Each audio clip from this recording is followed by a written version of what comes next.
Kung bago ka pa lang sa aking YouTube channel, please subscribe at i-hit ang notification bell para updated ka sa aking bagong videos.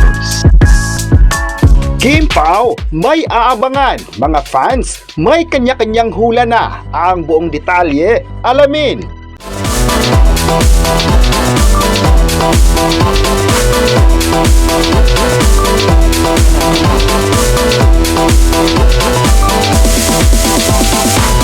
Ngayong araw, mainit na pinag-usapan online ang usap-usapang bagong proyekto na gagawin di umano ng sikat na love team Kim Pao. Sa social media, hot topic rito ang bagong ipipinch sa Kim Pao na isang proyekto na movie mula sa isang sikat na direktor sa bansa.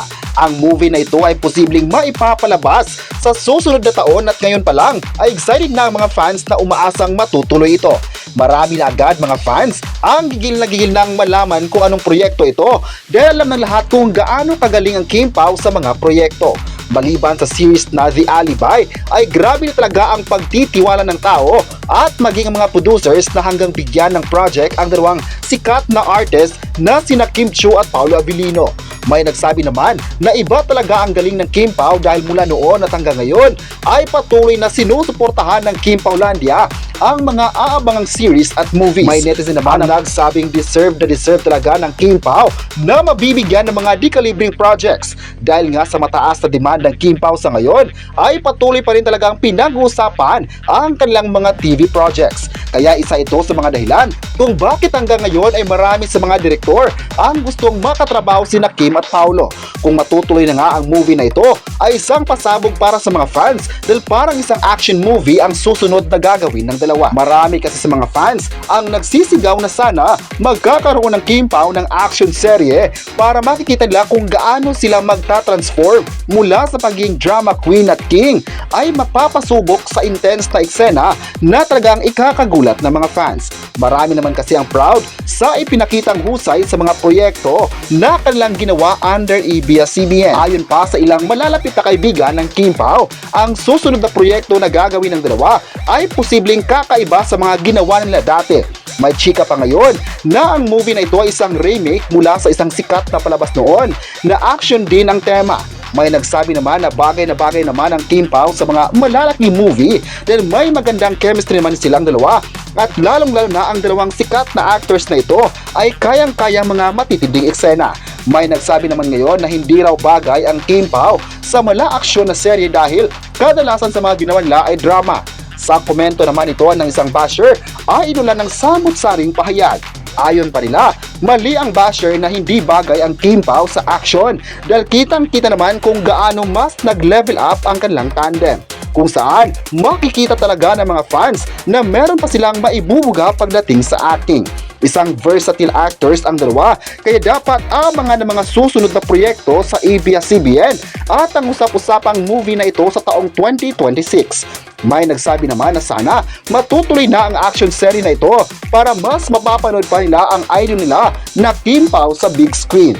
Sana raw, masusundan pa ang success ng My Love Will Make You Disappear dahil maganda naman ang naging patanggap ng tao rito. Kaya, isa itong panawagan ng mga fans na sana matutuloy na ang susunod na movie project ng Kim Pao sa ABS-CBN. Abang-abangan tayo mga fans sa mga bigating gagawin ni Kim at Paolo sa taong 2026 dahil ngayon pa lang ay dahil mainit ng pinag-usapan ang The Alibi na isa sa mga posibleng hit series ng taong 2025. Marami talagang dapat abangan ng lahat dahil patuloy pa ang pag-arangkada ng kanilang showbiz career at isa ang suporta ng tao na mas nagpapatibay ng kanilang tandem.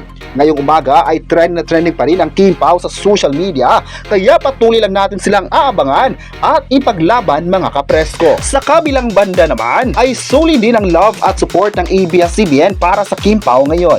Litas na ngayon na matibay pa rin ang relasyon ng Kim Pao sa kanilang network. Dahil nga sa success ng Kim Pao sa kanilang Prime Video collab na The Alibi, patuloy pa rin na pagtitiwala ng network sa dalawang sikat na kapamilya na ito. Marami kasi sa mga netizens ngayon ang nagsabing baka sa simula lang ang mga proyektong maibibigay sa kanila at sa mga susunod na mga series ay hindi na sila mabibigyan. Ngunit sa mga isyong ito ay ay tila ipinagtanggol ng mga fans. Ayon pa nito, hindi mawawala ng mga proyekto ang Kim Pao dahil mahal na mahal ito ng network. Nakita kasi ng network na grabe din yung dedikasyon ng Kim Pao sa mga proyektong ginawa nila sa showbiz. Marami naman na nagsabing ang mga talent ng ABS-CBN ay patas yung proyekto na nakukuha nila. Ipinagtanggol din ng mga fans na ang Kim Pao ay hindi mawawala ang pagmamahal ng network dahil mataas ang demand nila ngayon at mas lalong tinangkilik ang mga series. Lalong-lalo na ngayon na mainit na tinututukan ang The Alibi na mapapanood na nga sa November 7.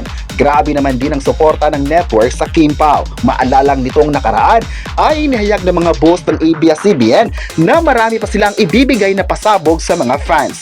Maraming proyekto na pagsasamahan ng Kim Pao na tiyak ikakagulat ng lahat. Nag-e-expect talaga ang mga fans na sana marami pang mga proyekto ang ibibigay ng istasyon sa kanila. Marami naman na nagsabing deserve naman ng talaga ng dalawa dahil hindi lang sa Pinas pinag-usapan ang kanilang proyekto kundi pati sa ibang bansa ay trending ito. Marami din ngayon ang gustong makatrabaho ang Kim Pao dahil nagustuhan nila ang pagganap nila nina Kim Chiu at Paula Avellino sa mga naunang series. May nagsabi naman na hindi na talaga paawat ang Kim Pao sa pagbibigay ng makabuluhang palabas kaya ganun lang din sila kamahal ng mga tao. Sa taong 2025 ay sunod na sunod talaga ang mga proyektong ibinigay ng ABS-CBN sa kanila at patuloy pa ang pag-ariba ng kanilang karera. May nagsabi naman na hindi talaga sila napapabayaan ng network mula noon at hanggang ngayon. May nagsabi naman na hindi sila mapapantayan dahil grabe ang suporta ng tao at hindi nila iniwan ng mga series at movies. Sunod-sunod talaga ang mga palabas ng Kim Pao dahil yan sa tiwala ng tao at maging ang mga stasyon. Ayon pa ng netizens, iba talaga ang karisma ng Kim Pao dahil makita naman ng lahat kung gaano ito ipinaglaban sa mga kritiko. Ang suporta ng tao sa Kim Pao ay talagang kakaiba at hindi kailanman makakalimutan. May nagsabi naman na hindi talaga iiwan ng ABS-CBN ang Kim Pao dahil mahal na mahal nila ito. Ang contribution ng Kim Pao ay nakakagulat dahil hindi kailanman nawawala. Sa kanilang dalawa ang magiging consistent para mas mamahalin sila ng mga tagahanga. Pinag-usapan pa rin ngayon ang Kim Pao dahil marami silang ganap sa showbiz mula sa pagiging favorite actors at hanggang sa paborito ng bayan. Isa talaga ngayon sa hot topic ang Kapamilya Stars na ito at marami sa mga nagkomento ay nasiyahan sa tiwala na ibinigay ng ABS-CBN sa kanilang idolo. Maganda raw tingnan na ang Kim Pao na paborito ng tao ay siyang patuloy na nakikilala sa buong mundo. Sana nga ay mapapanood pa ang kanilang proyekto sa mas malawak na reach para mas mapapanood pa nila ito. Kayo, ano ang masabi nyo na may usap-usapang movie na naman ang Kim Pao? I-comment na kung gusto mo pa silang magka-movie at huwag kalimutang i-subscribe ang ating YouTube channel.